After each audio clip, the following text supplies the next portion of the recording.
आज हम पढ़ेंगे बंगाल के बारे में। तो इससे पहले जो क्लास हुए उसमें अगर सबसे पहले क्रम की बात की जाए तो बंगाल पढ़ना चाहिए था, परंतु बंगाल ने अंग्रेजों को काफ़ी धन दिया और अंग्रेज यहाँ से अपना विस्तार रूप लेना शुरू किए, इसलिए हम बंगाल को बाद में कवर कर रहे हैं। तो बंगाल अंग्रेजों के अधीन आने से पहले इसके संस्थापक कौन थे, ये सब चीज़ें हम क्लियर कर लेते हैं। तो बंगाल 1717 ईस्वी में बंगाल स्वतंत्र बंगाल की स्थापना मुर्शीद कुली खां ने किया था। उस समय मुगल शासक फर्रुखसियर था। तो ये क्वेश्चन पूछ सकते हैं, तो हम इसको याद रखेंगे कि मुर्शीद कुली खां ने जब स्वतंत्र बंगाल की स्थापना किया तो उस समय मुगल शासक कौन था या मुगल बादशाह कौन था, तो फर्रुखसियर था। तो स्वतंत्र बंगाल की स्थापना मुर्शीद कुली खां ने किया, परंतु ये अभी मुगलों को कुछ पैसे दिया करते थे, क्योंकि अभी अभी स्वतंत्र बंगाल की स्थापना हुई थी और फर्रुखसियर अंग्रेजों से दोस्ती कर चुका था। तो मुर्शीद कुली खां मुगल और अंग्रेजों के दोनों के शक्ति से लड़ना नहीं चाहते थे। तो उसके बाद अगर हम बात करें मुर्शीद कुली के खां के बाद, तो अगला नवाब जो बना वो शुजाउद्दीन बना, परंतु 1739 में इसकी भी मृत्यु हो जाती है। एक चीज पॉइंट यहाँ पे रह गया कि जब मुर्शीद कुली खां ने स्वतंत्र बंगाल की स्थापना किया तो उसी समय आप लोगों को याद होगा कि फर्रुखसियर ने अंग्रेजों को बंगाल के इलाके में दस्तक पास दे दिया, पूरे बंगाल में एक पास दे दिया जिसको हम दस्तक नाम से जानते हैं, और अंग्रेज एक सालाना छोटे से टैक्स पे पूरे बंगाल में निःशुल्क व्यापार कर सकते थे। इससे मुर्शीद कुली खां को काफ़ी हानि हुई, परंतु उसने इसका विरोध नहीं किया। फिर इसके बाद बनता है शुजाउद्दीन, जो 1739 ईस्वी में इसकी मृत्यु हो जाती है। उसके बाद सरफराज बंगाल की गद्दी पे बैठता है, परंतु ये 1 साल ही नवाब रहा, तब तक इसकी अलीवर्दी खां से गिरिया का युद्ध में आमना सामना हो जाता है बंगाल की गद्दी के लिए। इस युद्ध में अलीवर्दी खां सरफराज को हरा देता है और बंगाल का नवाब बन जाता है। और अलीवर्दी खां काफी योग्य नवाब था और इसकी 3 बेटियां थीं, घसीटी बेगम, मामुना बेगम और अमीना बेगम। इसकी सबसे छोटी बेटी अमीना बेगम का लड़का था सिराजुद्दौला, और अलीवर्दी खां चाहता था कि मेरे बाद बंगाल का अगला नवाब सिराजुद्दौला बने, क्योंकि सिराजुद्दौला तमाम युद्धों में अलीवर्दी खां के साथ था, मदद किया। 1746 ईस्वी में मराठाओं के विरुद्ध भी अलीवर्दी खां के साथ सिराजुद्दौला वो युद्ध लड़ा था। तो ये काफी करीबी था अलीवर्दी खां के, और अलीवर्दी खां की चाहत भी थी कि मेरे बाद अगला नवाब सिराजुद्दौला बने, परंतु सिराजुद्दौला के बड़ी मौसी हम बोल सकते हैं घसीटी बेगम को ये बात पसंद नहीं थी, क्योंकि वो चाहती थी कि मेरा बेटा अगला नवाब बने। तो इस विवाद को हम बाद में समझेंगे, अभी अलीवर्दी खां के बारे में समझ लेते हैं। तो अलीवर्दी खां सिराजुद्दौला को अपने शासन प्रशासन के बारे में समझाया करता था। उसने एक बार सिराजुद्दौला से कहा कि अंग्रेज मधुमक्खियों के समान हैं, अगर इनसे उलझोगे तो ये सत्यानाश कर देंगे और नहीं उलझोगे तो ये शहद देंगे। तो पूछ देता है कि अंग्रेजों को मधुमक्खियों से तुलना किसने किया था, तो अलीवर्दी खां को हम याद रखेंगे। तो ये हो गया अलीवर्दी खां के समय। तो अलीवर्दी खां के समय हमें क्या क्या याद रखना है, गिरिया का युद्ध 1740 ईस्वी सरफराज और अलीवर्दी के बीच हुआ, जिसमें अलीवर्दी खां की जीत हुई, और सिराजुद्दौला अलीवर्दी खां के सबसे छोटी बेटी का पुत्र था, और वो अगला इसके मृत्यु के बाद, इसकी मृत्यु 1756 में हो जाती है। और अलीवर्दी खां ने अंग्रेजों को, जो इससे पहले के नवाब पैसा दिया करते थे मुगलों को, वो पैसा देना बंद कर दिया, क्योंकि इससे पहले के नवाब मुगलों को कुछ न कुछ पैसा भेजा करते थे और वो पैसा अलीवर्दी खान ने भेजना बंद कर दिया। और 1756 ईस्वी में सिराजुद्दौला बंगाल का नवाब बना और घसीटी बेगम पहले से इसकी दुश्मन थी, जो इसकी बड़ी मौसी थी। ये सिराजुद्दौला को पसंद नहीं करती थी। और भी लोग थे, कुछ व्यापारी थे जो इसको पसंद नहीं करते थे। तो सिराजुद्दौला के क्रम में, अगर इसके शासन के क्रम में हम सबसे पहले समझेंगे तो काल कोठरी की घटना जो कलकत्ता में घटित हुई थी उसके बारे में समझते हैं। तो 20 जून 1756 ईस्वी को कलकत्ता में काल कोठरी की घटना घटित हुई।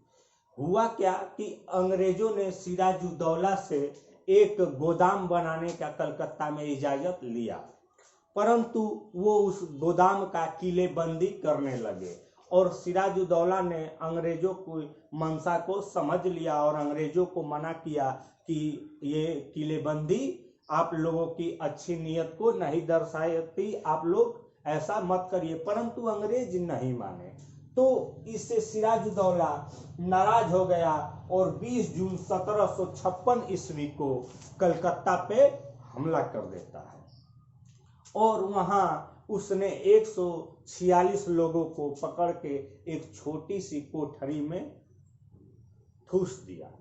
एकदम छोटी सी कोठरी में 146 लोगों को ठूस दिया और उसी में एक था हालवेल। हालवेल उसी 146 व्यक्तियों में था और सुबह तक 146 व्यक्तियों में से 123 व्यक्तियों की मृत्यु हो चुकी थी, मात्र 23 व्यक्ति ही बचे थे। तो इसको हम काल कोठरी या ब्लैक होल की घटना के नाम से जानते हैं, जो कलकत्ता में घटित हुआ था। ये इस फैक्ट को याद रखेंगे, काफी ये इम्पोर्टेंट है। इसके बाद बाकी अंग्रेज जो है भाग के मद्रास के पास जाके शरण लिए और मद्रास का उस समय गवर्नर क्लाइव था। उसने रिएक्ट किया और कलकत्ता को सेना लेके घेर लिया और इस प्रकार एक संधि हुई जिसे हम लोग याद रखते हैं अलीनगर की संधि। फरवरी 1757 ईस्वी में अलीनगर की संधि हुई। ये काफी अपमानजनक संधि थी सिराजुद्दौला के लिए, क्योंकि इस संधि के द्वारा अंग्रेजों ने किलेबंदी कर दी और इसका जो मंशा था उस किलेबंदी को रोकना वो सफल नहीं हो पाया और सिराजुद्दौला काफी अपमानित हुआ। तो इसका अब रिएक्शन सिराजुद्दौला को करना ही था। तो इसने क्लाइव के संयुक्त क्लाइव जो कि इसके हम यहाँ पे देख सकते हैं कि मीर जाफर जो कि सिराजुद्दौला का सेनापति था और राय दुर्लभ उस समय बंगाल का एक व्यापारी था, उसको अपनी तरफ कर लिया था और सिराजुद्दौला और रॉबर्ट क्लाइव के बीच प्लासी के मैदान में युद्ध होता है 23 जून 1757 ईस्वी को। तो अब सिराजुद्दौला के सेनापति ही इससे बगावत कर चुका था, इस बात का पता सिराजुद्दौला को नहीं था और जब युद्ध चल रहा था तो मीर जाफर ने सिराजुद्दौला को बोला कि आप जाइए, हम लोग देख लेंगे, हम लोग युद्ध लड़ लेंगे और अंग्रेजों को हरा देंगे। और मीर जाफर पे विश्वास करके सिराजुद्दौला वहां से चला गया और रास्ते में मीर जाफर के लड़के मीरन ने सिराजुद्दौला को पकड़ लिया और बाद में सिराजुद्दौला को मार डाला गया। इस तरह से हम कह सकते हैं कि 1757 का प्लासी का युद्ध सिराजुद्दौला अपनों के बगावत की वजह से हार गया था और सिराजुद्दौला की तरफ से मोहनलाल और मीर मदान काफी वीरता से लड़े थे। तो ये चीज हम यहाँ पे फैक्ट कवर करनी है। एक बार इसका हम रिवीजन कर लेते हैं। बंगाल के नवाब, सबसे पहले बंगाल के संस्थापक की बात करेंगे मुर्शिद कुली खान। मुर्शीद कुली खां के बाद बात करेंगे तो सुजाउद्दीन के बाद सरफराज के बाद अलीवर्दी खां, और अलीवर्दी खां के बाद सिराजुद्दौला। और चूंकि जब सिराजुद्दौला बंगाल का नवाब था तो अंग्रेजों ने मीर जाफर को ये वादा करके अपने तरफ मिलाया था कि सिराजुद्दौला के बाद हम बंगाल का अगला नवाब आपको बनाएंगे। और सिराजुद्दौला को हराने के बाद अंग्रेजों ने जो है कि मीर जाफर को बंगाल का नवाब बना दिया। परंतु वो बार बार मीर जाफर से धन की मांग करते थे।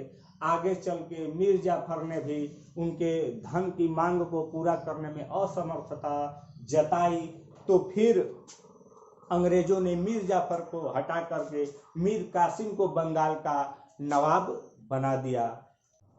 प्लासी के युद्ध में अंग्रेजों ने वादा के अनुसार मीर जाफर को अगला बंगाल का नवाब बना दिया, क्योंकि इसने सिराजुद्दौला के खिलाफ बगावत किया था अंग्रेजों से मिल करके, और इसी प्रकार अंग्रेजों ने अपना वादा निभाया और इसे बंगाल का नवाब बना दिया। इसे कठपुतली नवाब भी कहा जाता है, क्योंकि अंग्रेजों ने इसे गद्दी पे बैठाया था और इसे अपने सुविधा अनुसार यूज करते थे। परंतु एक समय आया, इसने अंग्रेजों को धन देने से मना कर दिया, क्योंकि अंग्रेज बात बात पे धन मांगते रहते थे।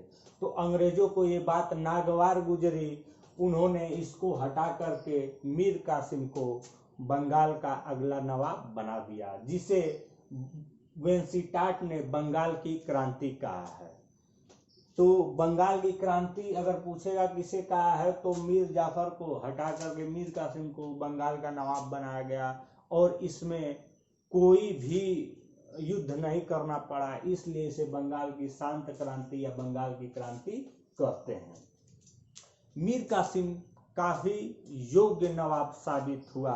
उसने अंग्रेजों के पर कुतरना चालू कर दिया। मीर कासिम ने सबसे पहले अंग्रेजों के दस्तक पास को निरस्त कर दिया। ये बात अंग्रेजों को पसंद नहीं आई और उन्होंने मीर कासिम का विरोध करना यहीं से शुरू कर दिया। परंतु मीर कासिम यहीं नहीं रुका। मीर कासिम राजधानी मुर्शिदाबाद से लेकर बिहार के मुंगेर लेके चला गया, और वहां जाके इसने मुंगेर में गोले बारूद का फैक्ट्री डाला, और अंग्रेज मीर कासिम के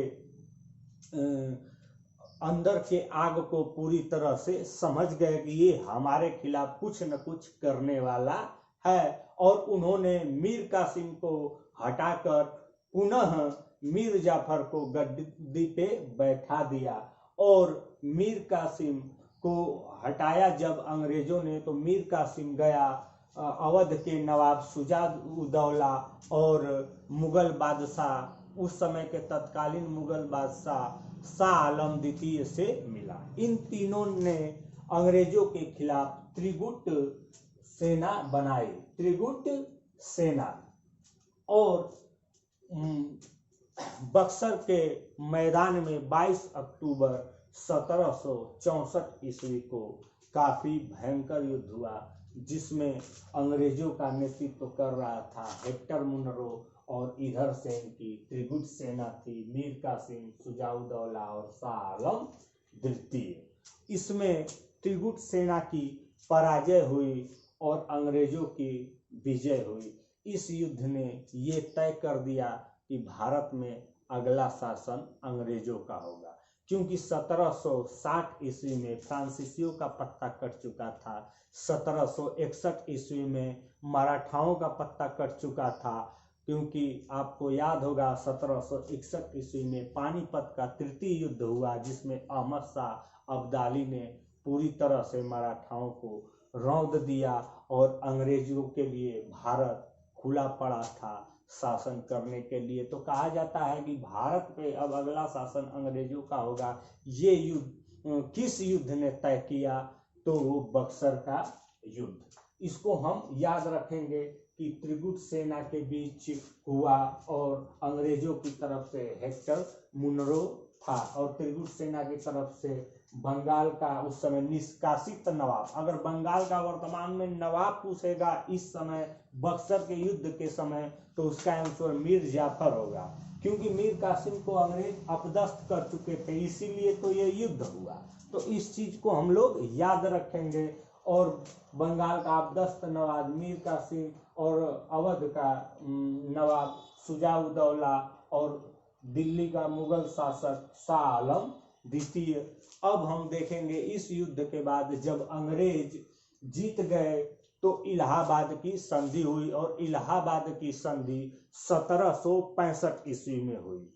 तो होता है कि क्यों एक साल बाद संधि हुई, क्योंकि युद्ध तो 22 अक्टूबर 1764 ईस्वी को हुआ, तो संधि क्यों अगस्त 1765 में जाकर के हुई, क्योंकि उस समय अंग्रेज जीत तो गए थे, परंतु बंगाल के परिप्रेक्ष्य में इनके पास कोई अनुभवी अधिकारी नहीं था जो संधि में क्या क्या होगा या क्या क्या चाहिए, कैसे लेन देन करना है, इस बात को तय कर सके। और इस संधि को करने के लिए इंग्लैंड से वापस रॉबर्ट क्लाइव को बुलाया गया, इसलिए इतना टाइम का जो है कि अंतर आ जाता है। तो इस चीज को हम याद रखेंगे। अब हम पढ़ेंगे इलाहाबाद की संधि के बारे में। संधि तो इलाहाबाद की दो संधियां हुई थी, एक 12 अगस्त 1765 को, एक 16 अगस्त 1765 को। तो 12 अगस्त 1765 की जो संधि थी वो मुगल बादशाह शाह आलम द्वितीय से हुई, मुगल बादशाह शाह आलम द्वितीय से। और उस समय बंगाल का नवाब नजम-उद-दौला बन चुका था, क्योंकि मीर जाफर की मृत्यु हो चुकी थी। 1764 और 65 के बीच में मीर जाफर की मृत्यु हो जाती है और नजम-उद-दौला बंगाल का नवाब बनता है।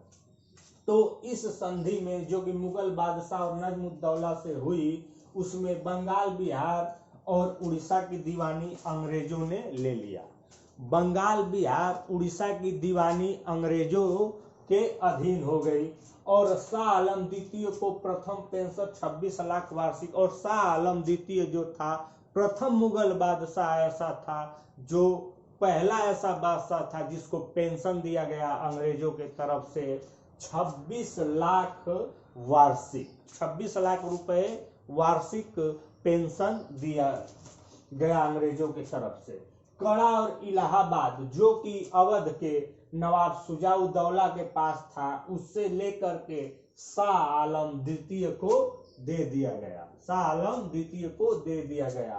और बंगाल में द्वैत शासन का स्थापना कर दिया गया। तो ये सब पॉइंट हम याद रखेंगे कि इलाहाबाद की प्रथम संधि 12 अगस्त 1765 ईस्वी को जो हुई, उसमें क्या क्या कंडीशन थे। तो बंगाल, बिहार, उड़ीसा की दीवानी अंग्रेजों के पास चली गई। शाह आलम द्वितीय को 26 लाख रुपया पेंशन दिया गया और ये पेंशन पाने वाला प्रथम मुगल बादशाह था।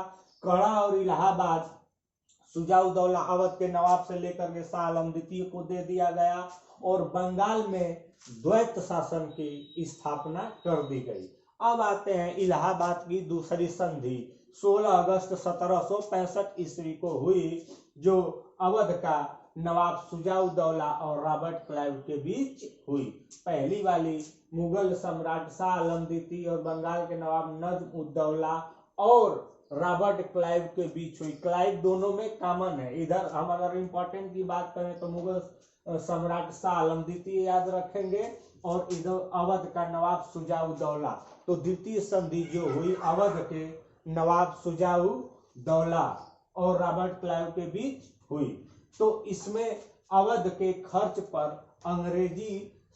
अंग्रेजों की सेना रखी गई। अवध में अंग्रेजों की सेना रखी गई जिसका खर्च अवध को वहन करना था।